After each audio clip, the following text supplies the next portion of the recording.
The 16th of March 1945, 22:47 hours. A reinforced concrete bunker outside Berlin. The sound comes through the floor first. A low vibration.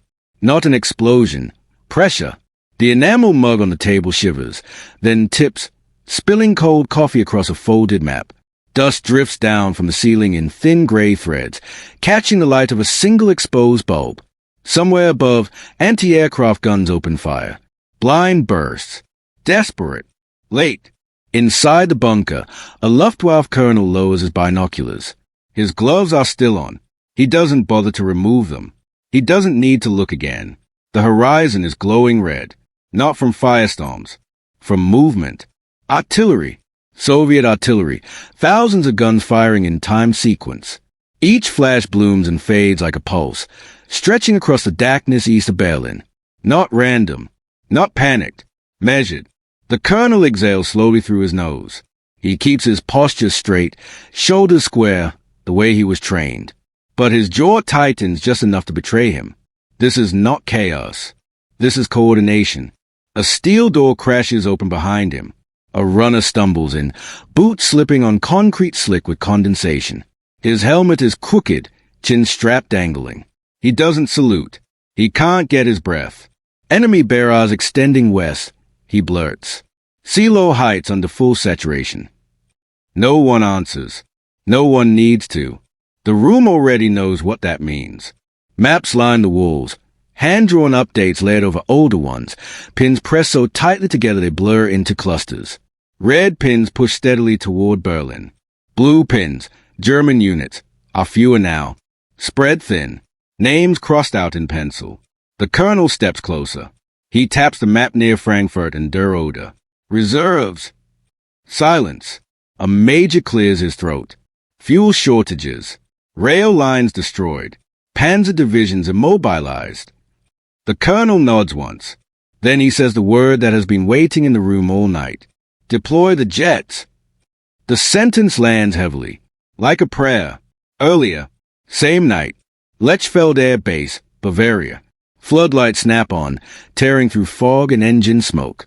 Men run, not walk, across the tarmac. Mechanics shout over each other, boots pounding against concrete scarred by earlier bombing raids. And there they are. Sleek. Sharp. Unmistakable. Messerschmitt Me-262.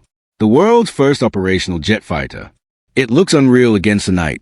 Too clean, too fast even while standing still. As if it belongs to a different war. A different outcome.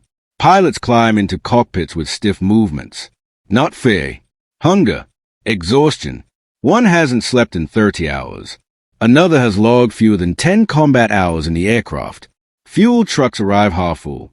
Ammunition is counted round by round. Engines scream to life. Not a roar. A howl. A tearing sound, as if the air itself is being ripped open. Heat ripples across the runway. Mechanics flinch, covering their ears. This is the future. Germany's final card. The jets roll forward. One flames out immediately. Contaminated fuel. Fire crews rush in. Another struggles to reach takeoff speed, tires bouncing over bomb-patched concrete filled with gravel and desperation. A third lifts off. Barely. The pilot grips the controls as the aircraft claws upward into darkness, trailing smoke. His heart pounds, not with triumph, but with calculation. 30 minutes of fuel. That's all. Above him, the sky is already full. Allied bombers. Hundreds of them. Flying formations so tight they look solid. P-51 Mustangs weave around them like predators guarding prey. The jet accelerates. For a moment, just one, it works. He flashes through the formation at impossible speed, cannons firing. A bomber erupts midday, metal and fire tumbling away. The pilot shouts, half disbelief, half relief. Then a warning light ignites on the panel. Fuel. The miracle is already bleeding out. Behind him, American fighters turn as one. Atlantic Ocean. Same week. Deep below the surface, a Type XXI U-boat cuts through dark water faster than anything above it. The hum of electric motors is smooth, controlled. Silent. Inside the control room, an officer studies his instruments. His voice is barely a whisper. This is the future of naval warfare. Electric propulsion. Advanced sonar. A hull designed for speed beneath the sea, not on it. For the first time in the war, the hunter is truly invisible. The submarine slides beneath a convoy. Torpedo data locks in. Orders are passed hand to hand. Fire. 2 ships vanish in pillars of water and steel. No counterattack follows. No depth charges. The crew exchange glances. Quiet smiles. Restrained. Professional. For a moment, it feels like 1940 again. Then the radio crackles. New orders. Return to base immediately. Fuel rationing. Dockyards destroyed. Crews incomplete. The submarine turns away, not defeated, but unnecessary. The war around it is collapsing faster than it can change it. Piedmont, northern Germany. AV-2 rocket stands under floodlights, black against the night.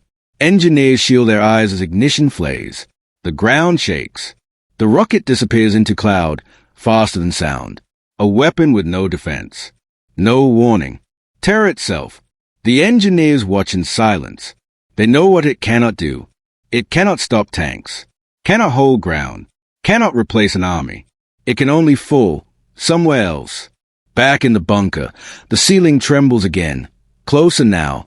Reports arrive faster than they can be read. Jets grounded. Fuel exhausted. Factories silent. Pilots dead. The colonel removes his cap and sets it on the table. They were supposed to change everything, he says quietly. Outside, Soviet artillery shifts fire. Closer, more precise.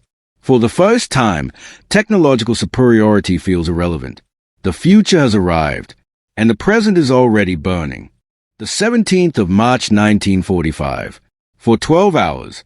Seelow Heights, east of Berlin. The ground no longer feels solid. It breathes, rising, falling, with each Soviet artillery impact. Trenches collapse inward like lungs emptied of air. Telephone wires snap and vanish beneath mud and debris. Men press themselves flat, faces buried, not seeking safety anymore, only seconds. A German Oberleutnant claws dirt from his eyes and lifts his head, just long enough. Through smoke and drifting ash, he sees silhouettes advancing across the slope. They are not charging. They are walking. That is what freezes him. Red Army infantry move forward in disciplined waves, rifles held low, boots steady. Behind them, T-34s roll through shell craters without slowing, engines even confident. Heavy armor follows, methodical, deliberate. This is not a gamble. This is execution. The Oberleutnant reaches for his radio. Static. He turns toward the rear, toward where German armor should be assembling for a counterattack. There is nothing. No engines. No movement. No answer. The technology exists. He knows it does. He has seen the photographs and briefings. Jet fighters, rocket weapons, new submarines, miracle machines, but none of them are here. And here is where the war is being decided. Berlin, 7:30 hours. Reich Chancellery. The air inside the operations room is stale. Smoke, sweat, exhaustion layered so thick it feels physical.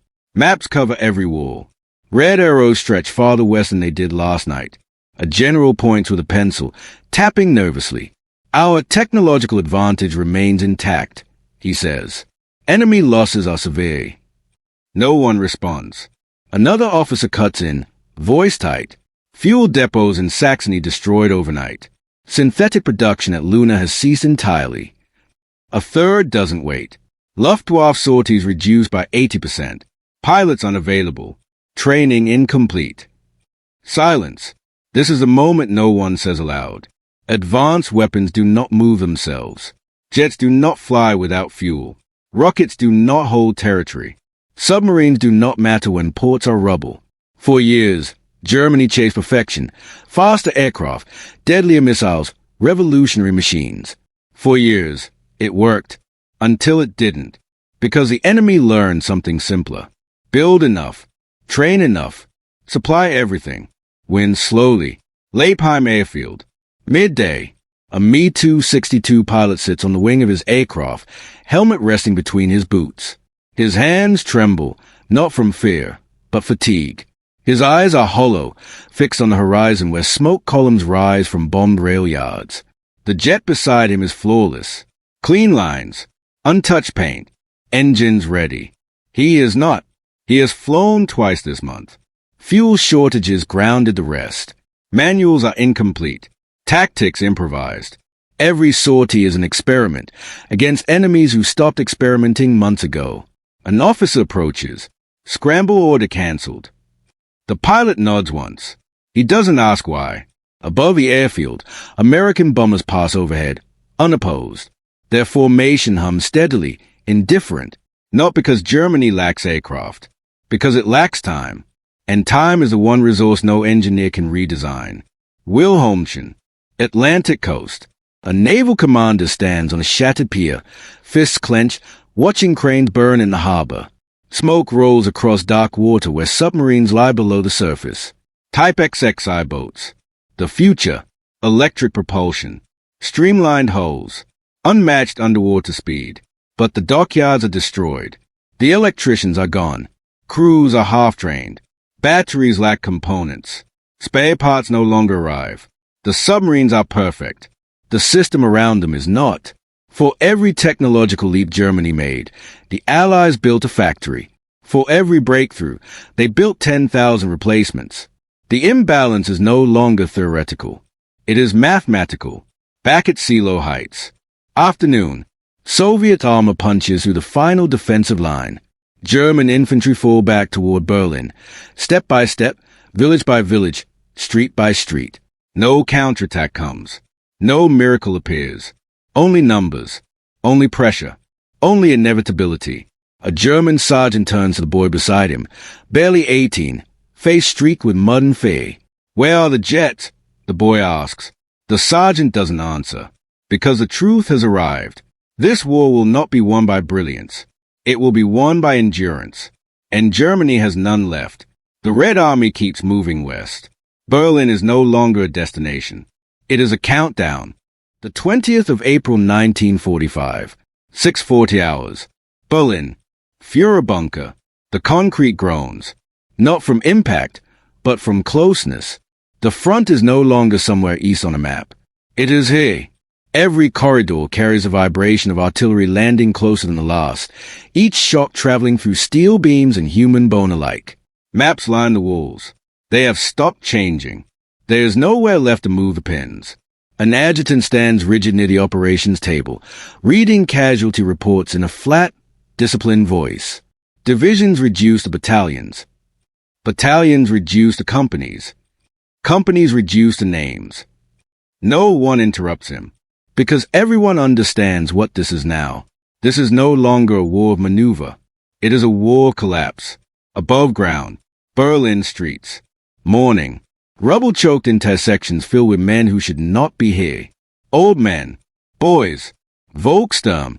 They drag anti-tank weapons across shattered pavement, muscles straining, hands shaking. A teenager fumbles with a Panzerfaust he was shown once, yesterday, by someone already dead. They are told to wait. They do. Then the sound arrives. Heavy, rhythmic. Soviet armor rolls forward anyway. Not cautiously, confidently. IS-2 heavy tanks lead the advance, their thick frontal armor absorbing small arms fire without acknowledgement. Behind them, T-34s fill the gaps, engines roaring, infantry clinging to their hulls as if the tanks themselves are carrying them through the city. This is not elegance. It is weight. A Panzerfaust fires. A tank burns. Another takes its place immediately. Then another. The line does not bend. It absorbs. Germany's technological edge, once razor-sharp, dulls completely against mass, supply, and momentum. Tempelhof Airport. Late morning. A handful of Me-262 sit idle on a cracked runway, silhouettes frozen beneath a smoke-filled sky. No fuel trucks. No ammunition crates. No ground crews. They are being sent to fight as infantry. A Luftwaffe officer walks the length of the tarmac, counting aircraft that will never fly again. He pauses beside one jet, placing a gloved hand against its smooth fuselage. This machine was meant to change air combat forever. Instead, it arrived too late, in too few numbers, into a system already strangled. Above him, Allied fighters streak past freely, unchallenged, unhurried. No interception. No resistance. The air war ended weeks ago. Only the ground hasn't realized it yet. Piedmont, abandoned. The rocket stands unfinished. Cables hang loose. Tools lie where engineers dropped them in haste. The launch pad is silent now, its concrete scarred by earlier tests that once shook the world. The V2 was terror itself. And it worked. London burned. Panic spread. History shifted. But terror does not stop armies. It only warns them. The Allies adapted. Production accelerated. Factories multiplied. Germany built weapons that redefined war. The Allies built wars that redefined scale. Berlin. Afternoon. Führer bunker. The lights flicker. Radios fail, then return, then fail again. Messages arrive late, or not at all. Officers speak in shorter sentences now. Some not at all. A general finally says what no one has dared to voice. Our weapons were perfect, he says quietly. Then he looks around the room. But perfection takes time. A pause. We ran out of it. No one argues. Because the truth has crystallized. Innovation without logistics is theater. Brilliance without fuel is fiction. Technology without manpower is decoration. Germany chased the future while the present bled out. And now the future has no one left to carry it. City outskirts. Twilight. Soviet artillery ceases fire. Not because resistance remains, but because targets have run out.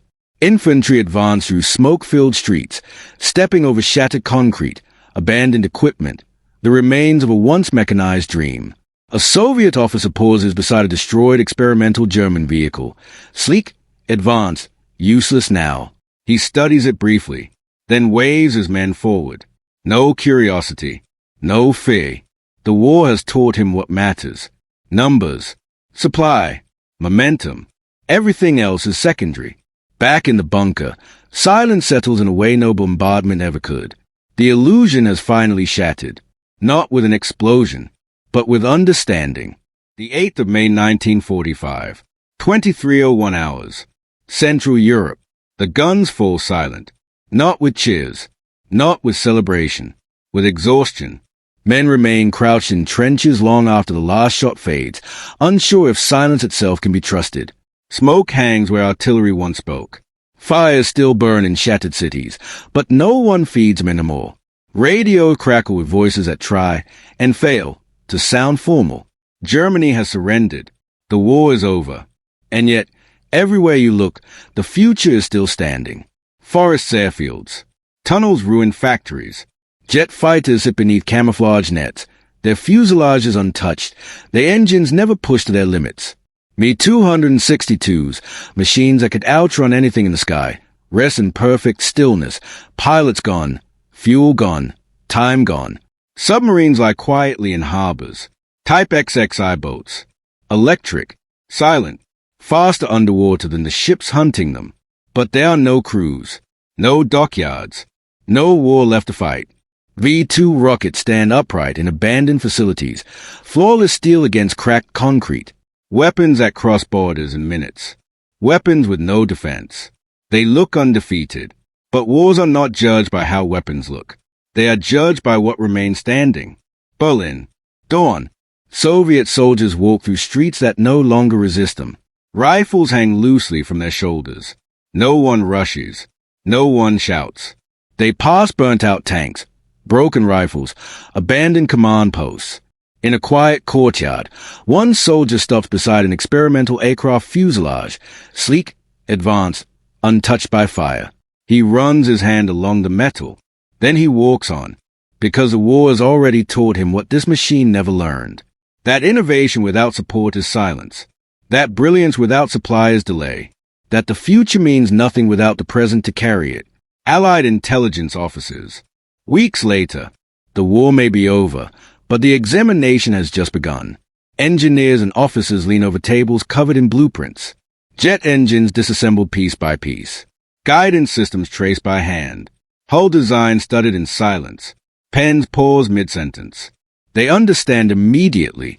This was the future, and it almost worked. But almost is not enough.